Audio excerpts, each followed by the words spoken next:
آپ یقین جانے میری فیملی کو جلدی پتہ چل گیا. ایک رات میرے بابا نے وارث ماموں کو گھر بلایا اور ان سے کہا کہ ہم چاند کی شادی کرنا چاہتے ہیں, آپ اس سے پوچھ دیں کہ اگر کسی کو پسند کرتے ہو تو ہم اس کی شادی اس سے کر دیں, ہم جو ہے نا وہ اس کی مرضی کے خلاف نہیں جائیں گے. تو میں نے ان سے کہا کہ آپ ایسا نہیں کر پائیں گے. انہوں نے کہا کہ نہیں ہم کر سکتے ہیں. مجھے یہ تھا کہ مجھے پچھتاوا نہ رہے کہ میں نے شاید اس دن پاپا سے بات کرتی تو پاپا مان جاتے. تو میں نے ان سے کہا کہ پاپا میں ایک مسلمان مرد سے شادی کروں گی, آپ ایسا میرے لیے کر سکتے ہیں؟ اگر آپ کسی مسلمان سے میری شادی کریں گے تو ٹھیک ہے, میں شادی کرنے کے لیے تیار ہوں. میرے گھر میں ایک سناٹا چھا گیا اور اس خاموشی کے بعد جو ہے یعنی سب فیملی والے رونے شروع ہو گئے. انہوں نے کہا کہ آپ اپنے مذہب میں واپس آ جاؤ. لیکن یہ ہے کہ میں دین اسلام قبول کر چکی تھی. آپ یقین جانیں جس طرح لوگ مختلف ہیں اسی طرح ان کے مسائل بھی مختلف ہیں. مجھے مینٹلی بے انتہا ٹارچر کیا گیا. مینٹلی مجھے یعنی اس چیز کا احساس دلوایا گیا کہ ماما پاپا روتے ہیں. میرے پاپا نے آپ یقین جانیں خود کو پھانسی لگانے کی کوشش کی میری آنکھوں کے سامنے. میری ماما نے خود پہ پیٹرول ڈال دیا اور خود کو جلانے کی کوشش کی میری آنکھوں کے سامنے. اور میں اپنے روم میں بیٹھی یہ کہتی تھی کہ اللہ اگر میں حق بھی ہوں نا تو میری فیملی کو کچھ نہیں ہونا چاہیے. پھر بہرحال مجھے میری فیملی سے نکال دیا گیا یہ اس ڈر سے کہ میری وجہ سے دوسرے بہن بھائی بھی اس راہ پہ نہ چلے جائیں.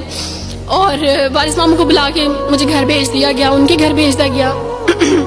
جب میں گھر سے آ رہی تھی تو وارث ماموں نے کہا کہ بیٹی اگر آپ کا کوئی سامان ہے تو آپ لے لیں. تو میں نے ان سے کہا کہ اس گھر سے صرف ایک ہی چیز میرے ساتھ جا رہی ہے اور وہ ہے میرا نام جو ماما پاپا نے مجھے دیا تھا.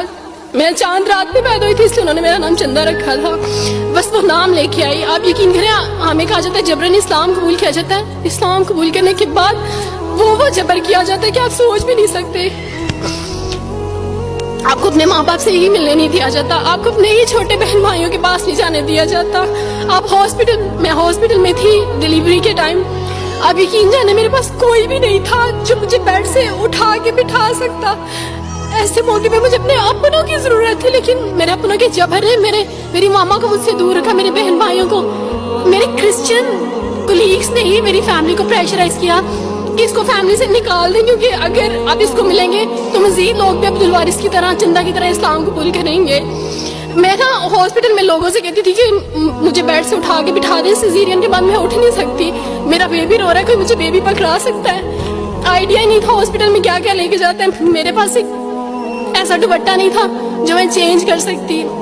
ایسے موقعوں پہ آپ یقین جانے آزمائش اور جبر اسلام قبول کرنے کے بعد ملتا ہے. مجھے آپ سب سے توقع ہے, آپ سب اسلامک اداروں سے توقع ہے کہ اب آپ ہمارے لیے سٹیپ لیں. ہمارے اپنوں نے تو ہمیں چھوڑ دیا, انہوں نے جو ہمارے ساتھ جبر کیا اس جبر کے بدلے آپ ہمارے ساتھ نیکی کریں. اب آپ کیا سٹیپ لیتے ہیں نیو مسلمز کے لیے جن پر یہ الزام لگایا جاتا ہے کہ ان پہ جبر کیا جا رہا ہے؟ ہم پہ جبر نہیں, ہم پہ جبر اسلام قبول کروانے والوں نے نہیں کیا بلکہ جن کے گھروں سے ہم آئے تھے اسلام قبول کرنے کے بعد جبر تو ان کی طرف سے تھا.